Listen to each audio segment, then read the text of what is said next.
very much. Good afternoon. It's an honor to speak after my friend and hero, Chase Jarvis, and it's an honor to speak with all of you this afternoon. I'd like to talk with you about a different way of life and work. And by way of brief introduction, I realized pretty early on in my life that I was essentially unemployable. And it wasn't that I didn't like to work, I just had to believe in the mission. I had to believe in what I was doing. And when you're pretty young, you don't have much education, you don't have much experience, it's pretty hard to find a company or an organization where you can believe in the mission. So this is what I became, and some of you might relate to this as well, the CEO and janitor of my life, my work, and I discovered entrepreneurship. I was a high school dropout, I was a juvenile delinquent, didn't have a lot of technical skills, but once I found a way to kind of make something for myself or understood that there was a connection between the work I did and the money I made and also hopefully the value that it brought to other people, I was hooked. And this was the philosophy that I adopted and have kind of stuck with for about 15 years now. Some of you are going to relate to this and some of you are not going to like it. An entrepreneur is someone who will work 24 hours a day for themselves to avoid working 1 hour a day for someone else. Now, that's not for everyone, of course, but for me, I was like, this is so exciting. Like, I can do something that I care about, hopefully making a difference somewhere in the world. And I wrote a book called The $100 Startup. And this book was kind of a counter message to a lot of what I saw about startups and traditional business, traditional messages of entrepreneurship, which were very much focused on companies and organizations in kind of a Silicon Valley model. And what I noticed all around the world as I traveled, I was an aid worker for about 4 years in West Africa, then I had a quest to visit every country in the world, and all along the way, I kept meeting people that didn't really fit into this traditional tech demographic. Not in San Francisco, not in London or Amsterdam, but elsewhere, people who were just kind of starting little businesses for themselves without going to business school, without going into debt, without getting investors, all that kind of stuff. They were creating freedom and security for themselves. So that's what that project was about. And on the very first page of the book, I had kind of a letter that was a template, and it was basically a resignation letter to your boss, but it was more like you were firing your boss. And so it said, "Dear boss, I'm writing to let you know that your services are no longer required." Now, I'm proud of that work, and I still believe in that model. I'm still very much an entrepreneur, but something I've learned, took me maybe 5 years or so, kind of realized not everyone wants this way of life.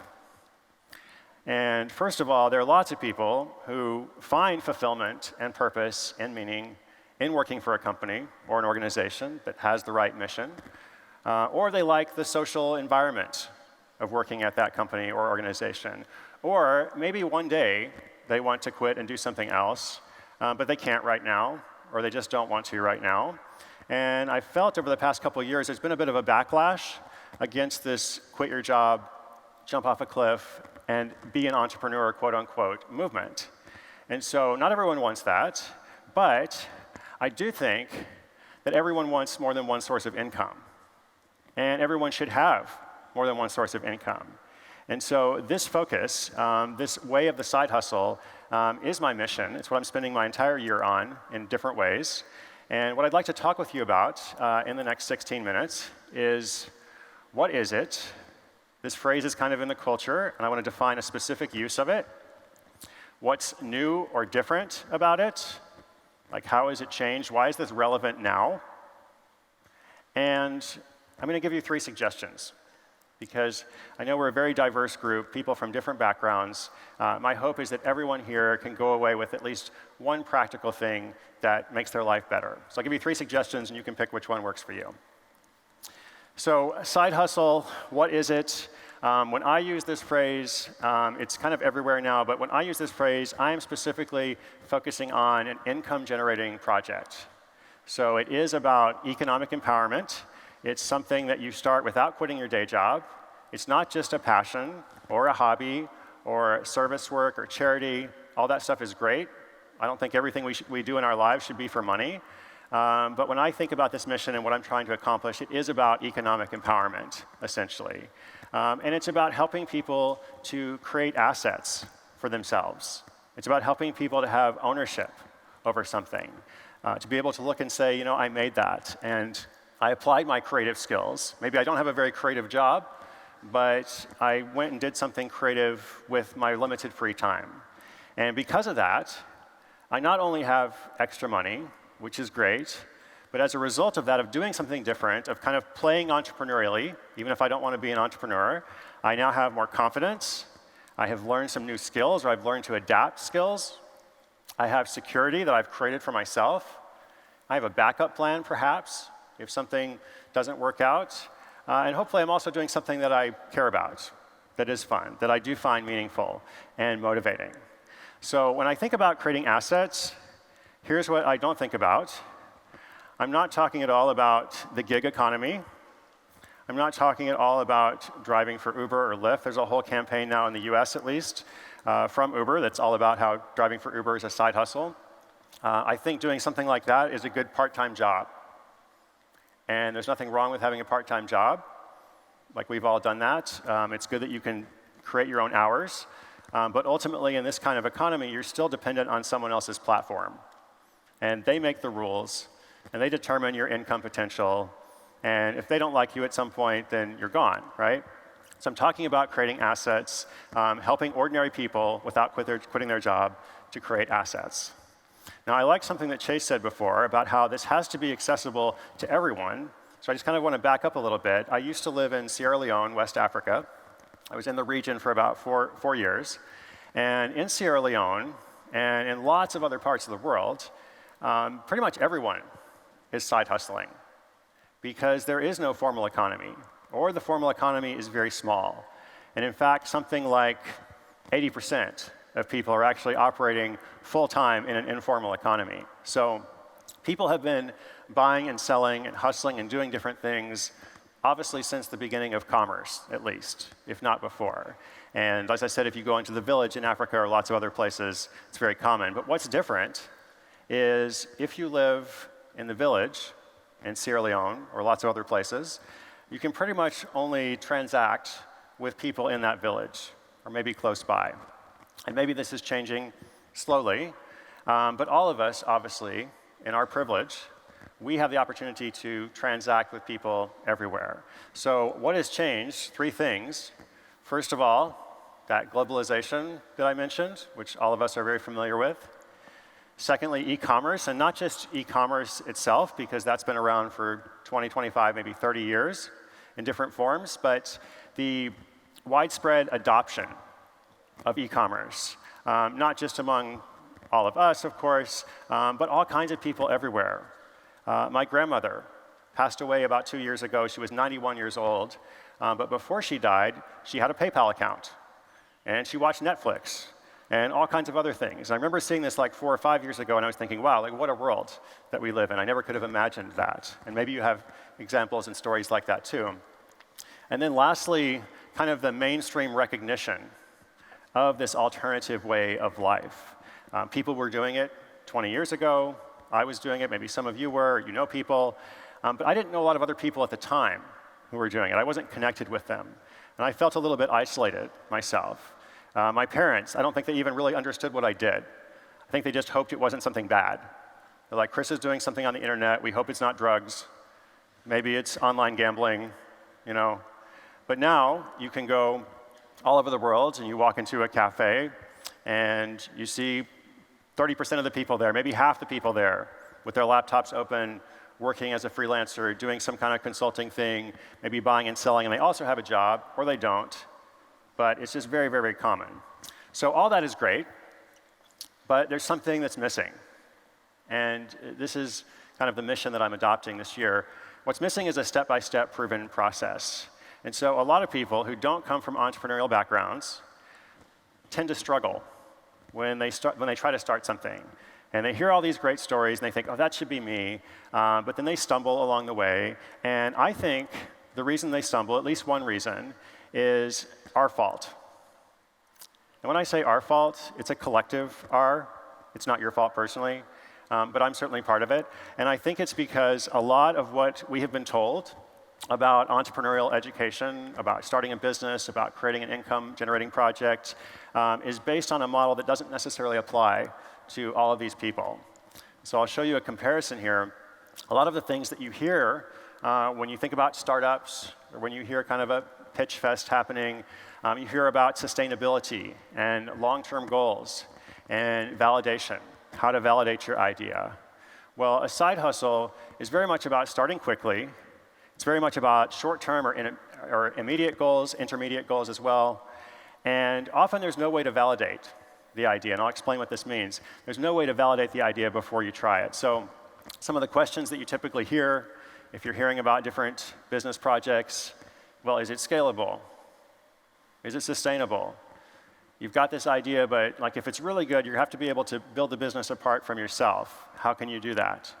Now, those questions may very well be relevant in some contexts, but for the world of a lot of people and the kind of projects that I'm talking about, it's almost like, does it even matter? And I'll show you a couple of examples. Now, I should apologize right now because I should apologize to every designer in the room and every artist, because on the next slide, I'm going to show you the worst designed website in the history of the internet. And I'll only keep it up for a moment so we can go on. So everybody's paying attention. If you want to actually see this website yourself, you can still go log on to the milliondollarhomepage.com. It's actually just milliondollarhomepage.com. Now, this was a project about 13 years ago from an English college student who wanted to pay his tuition. And he had this idea to create this very awful-looking website, single page, consisting entirely of pixelated ads, usually for pretty questionable companies. And if he filled this website with advertising, it was $1 per pixel, he would actually make $1 million. Now, he got a lot of attention for this because nobody had ever thought of something like this before. As I said, worst design ever, not sustainable, clearly not scalable, because you can only do it once, right? But does it matter? Because he actually made more than $1 million from this project, thus the name, $1 Million Homepage.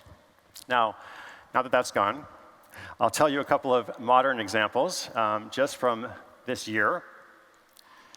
This is Jen from New Jersey in the US, and Jen was asked by two of her friends to be their bridesmaid on the same day.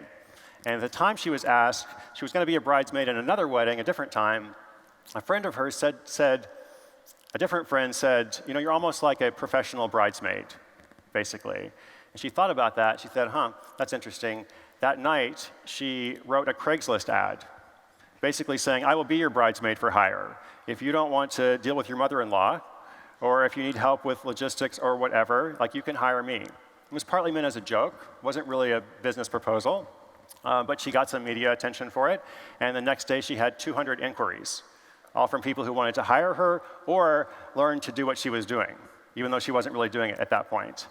So Jen had a full-time job. She wasn't trying to be an entrepreneur, but she decided to see, okay, what might happen if I follow this process? Well, over the course of about a year, she built this little business that she had never had before to where it was earning $20,000 a month. And I think that's pretty great. Do I think she's going to do that for the rest of her life? Probably not. But is she going to have a great story? Of course. And has she been able to do something very creative and fun? Yeah. And is it making money? Sure. It's wonderful. Two more quick stories. This guy, Mark, walks into a high-end fashion store, and he sees a candle for sale for something like $80. And he says, first of all, that's ridiculous, $80 for a candle. Second of all, how can I learn to do that? And so he'd never obviously made candles before, and so he goes home, he has another job, but in his spare time, he decides he's going to learn to make candles.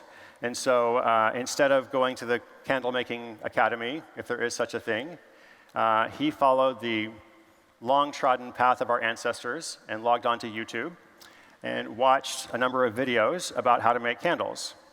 Took him a couple of months, in his spare time, but he learned. And he started selling his candles on Amazon, which was great because that gave him access to the whole, Amazon global customer base. He didn't have an email list. He didn't use social media much. But within about a year, he had built that to about $5,000 a month in sales. That's about $3,000 a month in profit. So again, is he going to do it for the rest of his life? Who cares? It's pretty awesome. The last example, this is a woman named Andrea from Spain.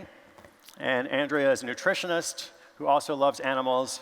And one day she was traveling with her fiance, and they talked about how wouldn't it be great if there was an Airbnb for dogs? When their owners kind of went away, they could put their dogs up somewhere and know that they were safe. They're not in a cage. They're being cared for. They're going to get photos of them and all of that. And so she started that, long story short. And she's earning 150 euros a day from this side project. Once again, hard to validate that until you do it. Not necessarily scalable or sustainable, but this illustrates all of these things, and the homepage illustrate the side hustle principle or philosophy, which is this. You don't have to think too hard about it, right? If you see money lying under a rock, why not pick it up, okay? So I'm in the process of working with the community to create a side hustle roadmap for people who don't have this entrepreneurial background that many of you do, creating a process of helping people learn to generate ideas, learn the power of observation, understand what makes for a good idea, what makes for a viable idea, how to choose between different ideas if you have more than one idea. I talked to someone outside who said, I want to have a side hustle, but I have 8 different ideas. Well, there's a very simple process you can use to select which one is best for you right now.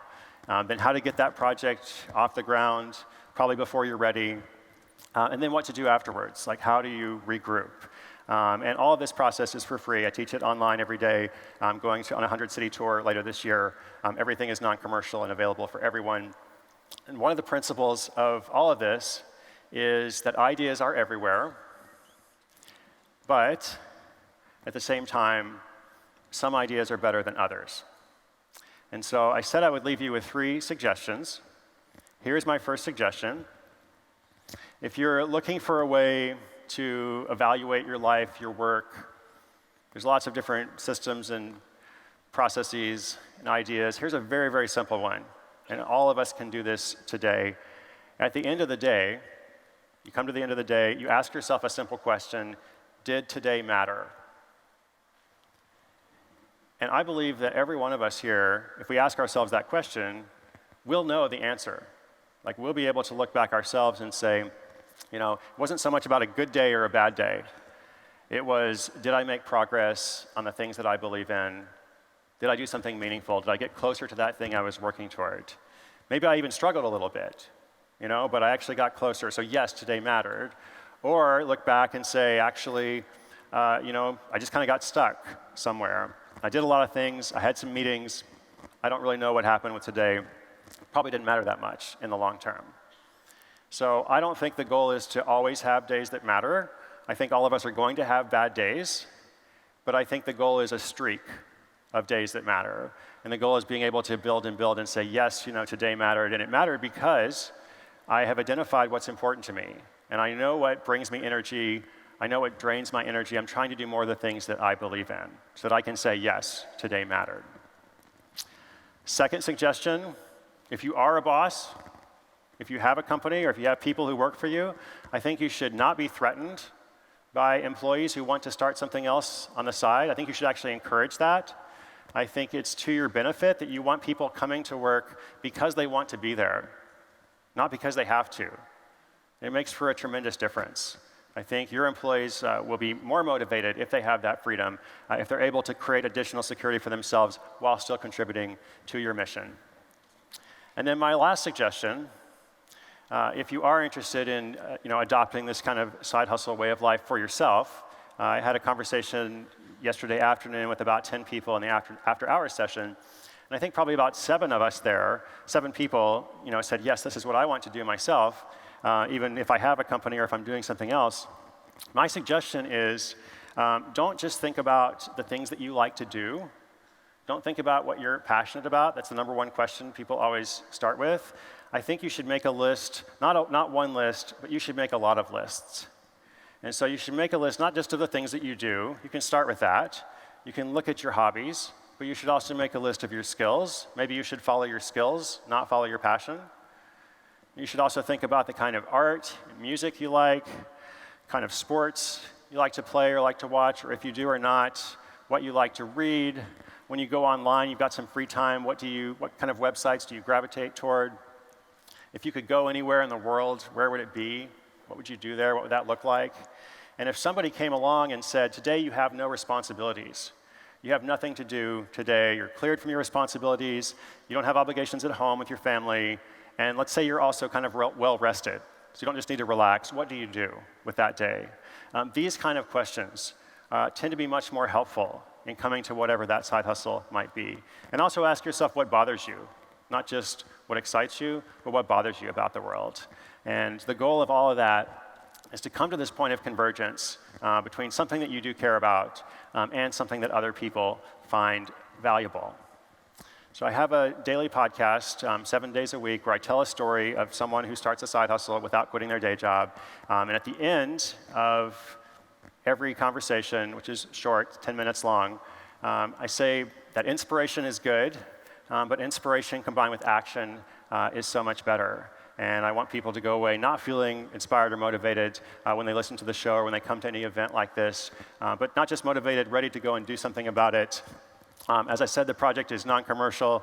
If you'd like to learn more about it, it's sidehustleschool.com/TNW. Nothing is for sale there. And I will leave you with this quote. This has been my email signature for the past 8 years. Once in a while, it really hits people that they don't have to experience the world in the way they have been told to. And I believe that there's more than one way to change the world. I know a lot of you guys are changing the world in different ways. I acknowledge that. I affirm that. If you know 100% what you're supposed to be doing with your life and you have that mission and you don't want to be distracted, that's great. Don't let me distract you. But for everybody else, maybe consider embracing the way of the hustle. Thank you so much. I'm Chris Guillebeau.